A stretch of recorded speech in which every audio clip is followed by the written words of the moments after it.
মালয়েশিয়ার কলিং ভিসার অ্যাপ্রুভাল বা ডিমান্ড লেটার, এটা কিন্তু আমার হাতে। যদিও আজকের কন্টেন্ট হচ্ছে ডিফারেন্ট, মেডিকেল সেক্টর নিয়ে।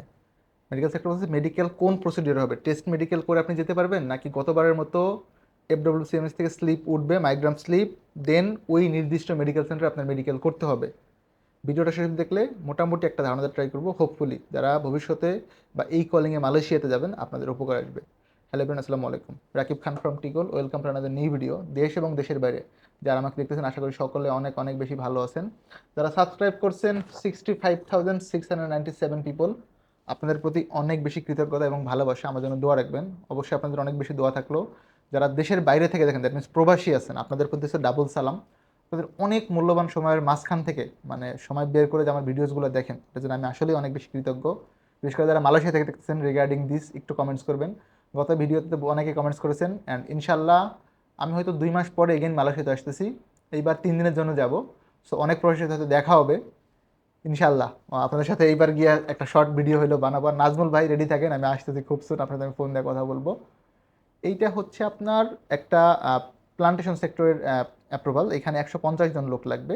এইটা অনেক বেশি বড় কোম্পানি না, এটা হচ্ছে মিড রেঞ্জের কোম্পানি। বাট আমি ব্যক্তিগতভাবে এইখানের থেকে বেশি প্রেফার করতেছি হচ্ছে আপনার, আমি যেটা গত ভিডিওতে বলেছিলাম, এইখানে। বিকজ আপনার রিপোর্টটা অনেক বেশি ভালো। সো রিপোর্ট অনেক বেশি ম্যাটার করে। বিকজ আমি যদি আপনাকে পাঠানোর পর আপনি ভালোই না থাকেন, তাহলে আসলে এটা কি বলবো, অনেক বেশি ঝামেলার হবে। বিকজ আপনি আপনার উন্নতি করতে গিয়ে তো অবনতি করতে পারেন না। এফজিবির ক্ষেত্রে কিন্তু সুযোগ সুবিধা অনেক বেশি ভালো। আমি এফজিবি নিয়ে পরে আসতেছি, মেডিকেল ইস্যুটা সলভ করি। বিকজ হচ্ছে অনেকেই কমেন্টস করতেছেন, ভাই মেইন পয়েন্ট আসতে সময় লাগতেছে। আপনাদেরকে মেইন পয়েন্টগুলো আগে বলে দিচ্ছি, দেন বর্তমানে কোন কোন ভিসা আছে, কোন কোন কান্ট্রি নিয়ে কাজ করতেছি এবং কোনটা শেষ হয়ে গেছে, আমি সবগুলো ডিটেলস বলে দিব। প্লিজ একটু মনোযোগ দিয়ে শুনবেন। বিকজ আমি চাই না আপনি এখানে আসার পরে শুনতে পান যে ভাই এই গ্রুপটা ফিল আপ হয়ে গেছে, আমি জমা দিতে পারতেছি না। তাইলে আসলে আমার নিজের কাছে অনেক বেশি খারাপ লাগবে, আমি এটা চাচ্ছি না। নাম্বার ওয়ান, মেডিকেল ইস্যুতে আসি। রিগার্ডিং মালয়েশিয়া, আমি গত ভিডিওতে বলেছিলাম যে ভাই প্রি মেডিকেল দিয়ে হয়ে যাবে, ফাইনাল মেডিকেল লাগবে না। এটা কিন্তু আমি নিজেই বলছিলাম। স্টেটমেন্টটা চেঞ্জ হবে, এটা একটু মডিফাই আছে। মডিফিকেশনটা আমি আপনাদের ক্লিয়ার করতেছি। গতবার যেটা ছিল, নির্দিষ্ট সেন্টারে আপনাকে মেডিকেল করতে হতো, রাইট? মাইগ্রাম স্লিপ উঠতো, সেটা এজেন্সি থেকে উঠাইতো। এজেন্সি বলতে ধরেন যারা সিন্ডিকেট অফিস ছিল বা সিন্ডিকেট এজেন্সি, শুধুমাত্র ওনাদেরই স্লিপ ইস্যু করার মতো এক্সেস ছিল, যেটাকে বলা হয় মাইগ্রাম স্লিপ। এবং মাইগ্রামের জন্য ক্রেডিট ছিল, ধরেন আপনার ক্রেডিট ইউজ করলে ওটা আবার রিসার্চ করতে হইতো। তো এইখানে একটা ভালো কমপ্লেক্সিটি ছিল। ইভেন এমনও ধরতো, ধরেন এজেন্সি এক্স মাইগ্রাম স্লিপ ইস্যু করছে, সেটাকে যদি এজেন্সি ওয়াই ভিসা প্রসেস করতে চায়, সেই ক্ষেত্রে এজেন্সি এক্স থেকে ট্রান্সফার নিতে হবে, এটা সিস্টেম ছিল। এজেন্সি এক্স ট্রান্সফার দিবে এজেন্সি ওয়াইকে, এজেন্সি ওয়াই আবার একসেপ্ট করবে, একসেপ্ট করার পর একটা স্লিপ জেনারেট হবে। ওই স্লিপটা এজেন্সি এক্সকে দেওয়ার পর এজেন্সি এক্স পাসপোর্ট রিটার্ন করবে। দেখেন কত ঝামেলা ছিল। আমি এগেইন বলি, হয়তো একবারে আপনাদের বুঝতে একটু অসুবিধা হবে। ধরেন আমি এজেন্সি এক্স, আমি মেডিকেল স্লিপটা ইস্যু করলাম আপনার যাত্রী, অ্যাজ এ প্যাসেঞ্জার আপনি। এটা মেডিকেল পোল হচ্ছে মেডিসিন মেডিকেল সেন্টার বনানীতে, এটা মালয়েশিয়ার জন্য অ্যাপ্রুভ মেডিকেল। গতবারে অনেকেই মেডিকেল করছেন। এজেন্সি এক্স স্লিপ ইস্যু করলো, স্লিপটা উঠলো হচ্ছে মেডিসন মেডিকেল সেন্টারে। এখন আপনি মেডিকেলি ফিট হলেন, এজেন্সি এক্স ভিসা করলো আপনার। সেই ক্ষেত্রে আপনার ট্রান্সফারের কোনো ঝামেলা নেই। আপনি সরাসরি ভিসা করবেন, মানে কলিং হবে, ই ভিসা হবে, ম্যান পাওয়ার হবে, ফ্লাইট চলে যাবেন। যদি এরকম হয় যে এজেন্সি এক্স এর কাছ থেকে আপনি মেডিকেল করছেন, বাট কোনো কারণে তার কাছে আপনার কথায় বনিবনা হয় নাই, বা ভিসা হচ্ছে না, বা কোনো ইস্যু, এনি ইস্যুর জন্য সে ভিসাটা করতে পারবে না, তখন কিন্তু আপনি কি করবেন, যে ভাই ঠিক আছে, যেহেতু হচ্ছে না, আপনি আমাকে ট্রান্সফার করে দেন। ট্রান্সফারের সিস্টেমটা কি? ট্রান্সফার জন্য আপনি বলবেন যে ভাই তাহলে আমাকে, আমি এজেন্সি ওয়াই এর কাছে দিচ্ছি, আপনি আমার বইটা ট্রান্সফার করে দেন। ট্রান্সফার করতে কোনো ফি লাগে না। আমি এগেইন বলি, ট্রান্সফার করতে কোনো ফি লাগে না। তো তখন এজেন্সি এক্স ট্রান্সফার করে দিত এজেন্সি ওয়াই এর কাছে, এজেন্সি ওয়াই সেটা অ্যাকসেপ্ট করবে। অ্যাকসেপ্ট করার স্লিপ ইস্যু জেনারেট হয়, এফডব্লিউসিএমএস থেকেই হয়, যে এজেন্সি এই রিকোয়েস্ট করছে, এটা অ্যাকসেপ্ট করেন। অ্যাকসেপ্ট হওয়ার পরে ওই অ্যাকসেপ্ট কপি দিলে এজেন্সি এক্স বইগুলো দিয়ে দিবে। তখন এজেন্সি ওয়াই নিজ দায়িত্বে ভিসা ইস্যু করতে পারবে। আনটিল আপনি হচ্ছে ট্রান্সফার করতেছেন, ভিসা কিন্তু এজেন্সি ওয়াই ইস্যু করতে পারবে না। এবং এইখানে একটা টেকনিক্যালি গেম চলছে। নিয়ম অনুযায়ী ট্রান্সফার করলে আপনি যে মাইগ্রামের টাকাটা দিয়েছেন 2650 টাকা 2700 টাকা, সেটা ফেরত দেওয়া উচিত ছিল। তো যেগুলো খুব ভালো এজেন্সি ছিল সিন্ডিকেটের, ওনারা ফেরত দিয়ে দিছে। আর কয়েকজন আছে খুবই বেশি ভদ্রলোক, হ্যাঁ, ওনারা কখনোই ফেরত দেয় নাই। যদিও এটা মানে এক ধরনের ইয়েই হয়েছে, মানুষকে ঠকানো হয়েছে, যে যেহেতু আপনার থেকে উনি ট্রান্সফার নিয়ে নিছে, নিয়ম অনুযায়ী আপনার উচিত ছিল এই টাকাগুলো ওনাকে রিটার্ন করে দেওয়া, 2650 টাকা। হয়তো আপনার কাছে মনে হচ্ছে 2650 টাকা, বাট 100 জন হলে কিন্তু অনেকগুলা টাকা। তো এটা ম্যাটার করে। এই গেল হচ্ছে আপনার গতবারের সিস্টেম। এখন এইবারের সিস্টেমে আসি। আমি বলছিলাম প্রি মেডিকেলে হয়ে যাবে, বাট এইটার একটা আপডেট আছে। আপডেটটা হচ্ছে এখন অবধি কনফার্ম না, সম্ভাবনা যেটা তৈরি হয়েছে বর্তমানে নিউজ, আমি বলি আজকে ভিডিওস মেক করতেছি 21শে সেপ্টেম্বর 2024 বিকাল 5টা 31 বর্তমান সময়। যারা ভিডিওটা দেখবেন ডেটটা হয়তো মনে রাখলে সুবিধা হবে। সোফার সো লং যে নিউজ আছে, আপনাদেরকে as a worker, foreign worker registration করতে হবে FWCMS এ। FWCMS রেজিস্ট্রেশন করবেন, করার পরে স্লিপ জেনারেট হবে। এখানে ইস্যু হইতে পারে যে স্লিপের জন্য হয়তো কোনো ক্রেডিট লাগবে না, যেটা হচ্ছে গতবার মাইগ্রামের জন্য টাকা লাগতো, প্রথমে 2650 টাকা, পরবর্তীতে 3000 টাকা করে নেওয়া হয়েছে। তো এইবার সম্ভাবনা তৈরি হয়েছে, মেবি, আমি বলতেছি মেবি, নট 100% শিওর, আমি আপনাদেরকে আপডেট অবশ্যই দিব।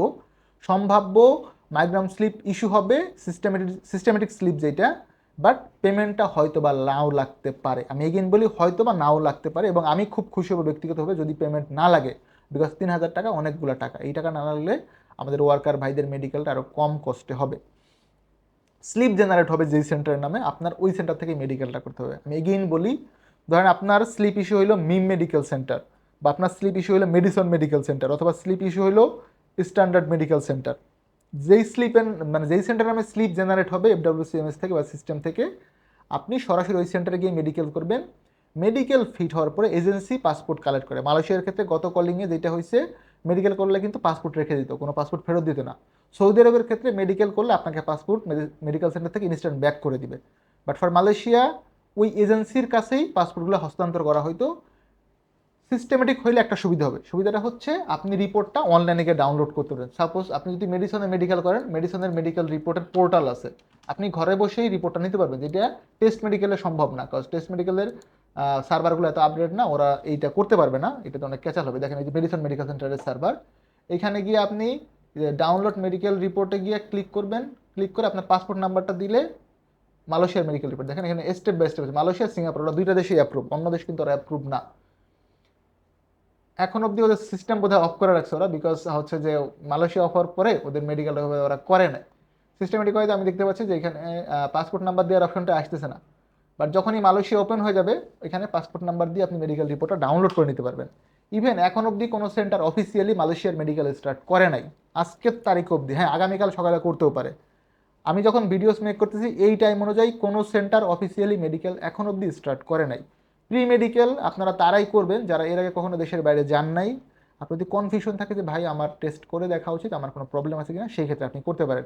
বাট আপনি যদি এর আগে দেশের বাইরে ওয়ার্ক পারমিট ভিসাতে করে কাজ করে থাকেন, অভিজ্ঞতা থাকে কাজ করা, যে হ্যাঁ ভাইয়া আমি তো মেডিকেলে ফিট আছি, তাইলে আমি বলবো এটা ওয়েস্ট অফ মানি, শুধু শুধু এতগুলো টাকা খরচ করে মেডিকেলটা করবেন না। একবারে অ্যাপ্রুভ স্লিপ ইস্যু হবে, আপনি ওই সেন্টারে মেডিকেল করবেন, করার পরে হচ্ছে আপনার রিপোর্ট আসবে, দেন কলিং ইস্যু হবে। অ্যান্ড মেডিকেল ফিটা গতবার ছিল 7000 টাকা সেন্টার ফি, 3000 টাকা মাইগ্রাম স্লিপ ফি। আমি এগেইন বলি মেডিকেল সেন্টার ফি 7000 টাকা, মাইগ্রাম স্লিপের ফি 3000 টাকা।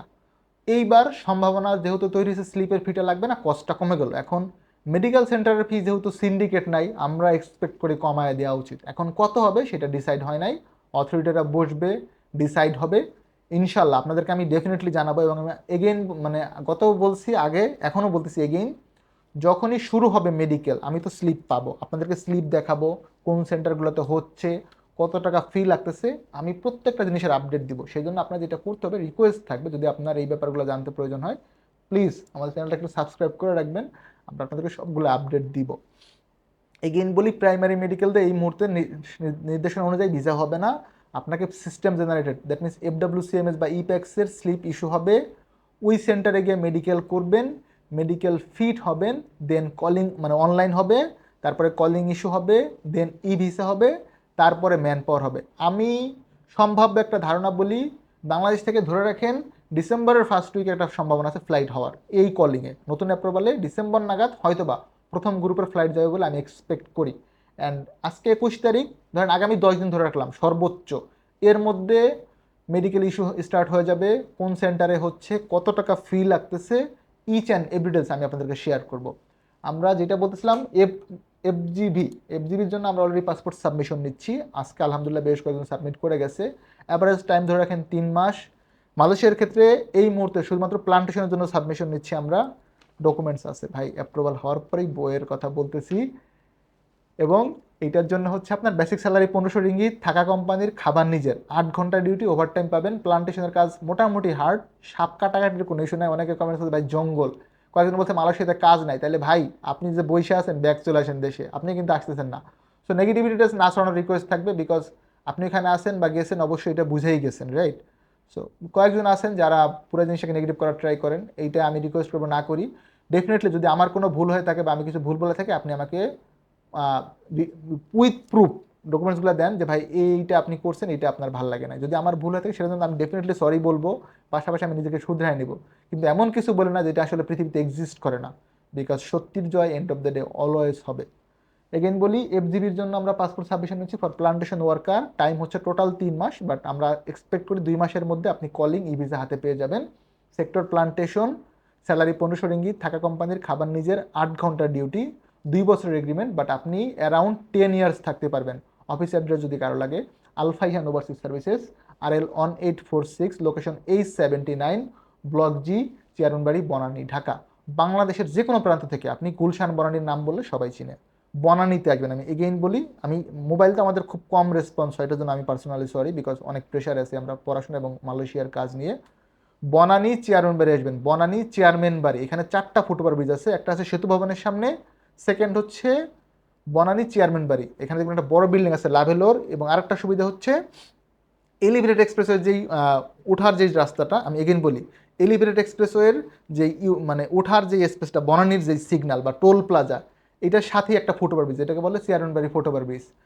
চেয়ারনবাড়ি ফুটওভার ব্রিজের পশ্চিম পাশে হচ্ছে জনতা ব্যাংক। চেয়ারনবাড়ি ফুটওভার ব্রিজের পশ্চিম পাশে একদম মেইন রোডে, জি ব্লক বলতে ভিতরে যাওয়ার দরকার নাই, ফুটওভার ব্রিজের পশ্চিম পাশে জনতা ব্যাংক, তার পাশের বিল্ডিং কিসমত খাবারের হোটেল, কিসমত ভাতের হোটেল বেসিক্যালি। কিসমত হোটেলের বাম পাশে সিঁড়ি দিয়ে 3 তলায়। আপনি কিসমত হোটেলে এসে যদি আমার নাম বলেন বা অফিসের নাম বলেন অথবা আমার একটা ছবি দেখান বা স্ক্রিনশট দেখাইলেও আপনাকে উপরে পাঠিয়ে দিবে। কিসমত হোটেলের বিল্ডিংয়ের 3 তলায় হচ্ছে আলফাইহান ওভারসিজ সার্ভিসেস। যারা এই ভিডিওটা দেখলেন, আই হোপ আপনাদের অনেক ভালো লাগবে। যদি মেডিকেল নিয়ে কারো কোনো আপডেট থাকে, আপনার কাছে কোনো ইনফরমেশন থাকে, আমি রিকোয়েস্ট করবো প্লিজ শেয়ার করুন। আমি এগেইন বলি, যদি কারো কাছে মালয়েশিয়ার কলিং ভিসার মেডিকেল রিলেটেড 31শে মের পরে নতুন অ্যাপ্রুভালের কোনো আপডেট থাকে, আপনি যদি মালয়েশিয়া থেকে দেখে থাকেন বা বাংলাদেশ থেকে, আপনাদের কাছে অবশ্যই আপডেট থাকতেই পারে। আমি বিলিভ করি আমার থেকে বাকিরা অনেক ভালো বুঝেন। আমি ক্ষুদ্র একজন কন্টেন্ট ক্রিয়েটর, যতটুকু পারি আপনার সামনে তুলে ধরার চেষ্টা করি। তো আপনাদের কাছে যদি কোনো নিউজ থাকে, please feel free to do comments and share করার জন্য রিকোয়েস্ট থাকবে। ভালো থাকবেন সকলে, দেখাবেন নতুন একটি ভিডিওতে। সে অবধি আল্লাহ হাফেজ, আসসালামু আলাইকুম।